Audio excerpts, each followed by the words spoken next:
On the one hand, it's really kind of sad. It is kind of sad that an untouched photo or a non-photoshopped photo is getting this much hype. It shouldn't be a big deal.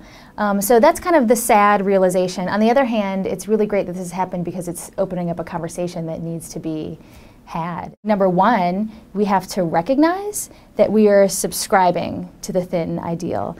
Because I think a lot of us don't even recognize. I bet you there are many people who saw that Cindy Crawford image and thought like, oh, like why is she even showing her body in that way? You know, put your clothes back on. And where is that coming from, that like kind of, oh, response? Or if we see a body that's not the perfect ideal, there's that like, oh, no, I don't want to see that. Well, why? Why not? Because we've internalized that. So just being aware that it has been internalized, that's step one. Because you cannot change something if you do not know it exists. Step two is having some compassion for yourself. It's not that you're a horrible person because you have this thin ideal that's been internalized. It's that this has been bombarded in us from society, parents, media.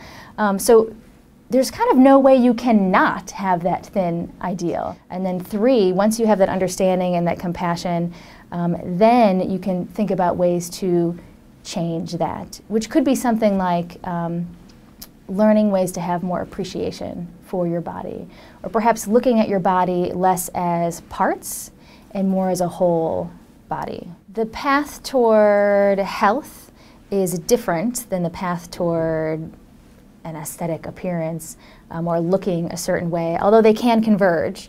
But the path toward health, if you think about values, kind of working toward something, a value of having a healthy life is different than a value of, I don't care whether I'm healthy or not, I just want to look good, and looking good is this thin ideal or this perfect body. For some women, they are seeking that ideal or that perfect body, and no matter how much weight they lose or how much surgery they have or how much they dye their hair, they will never meet that ideal. And for some women, and perhaps these are the women where part of their value is health, they do have this target goal, whatever that might be, and when they do meet it, they do feel good about themselves. The couples that I see or the patients that I see that have this expectation of, I don't want to be 50, I want to be like I was 20, and I'm going to fight and do everything that I can do and do every medical intervention and surgery so I can be 20 again, those are the patients I see that are most dissatisfied. It is the people that I see that accept and adapt to the fact that, yeah, you know what, I am aging and things are working different and I am looking different.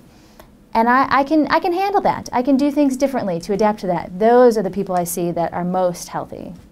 Lots of the women I work with are postmenopausal, and their metabolism changes and their body changes with menopause, and often these women are upset.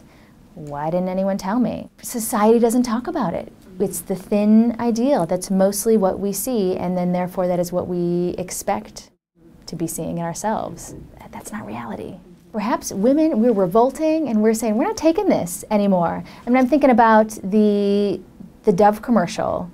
I'm thinking about the Super Bowl commercial that came out. Like, we kick like a girl. Yes, we do kick like a girl, and that means strong and confident. So perhaps women are saying, I'm kind of sick of this. I'm sick of this thin ideal. This is beauty.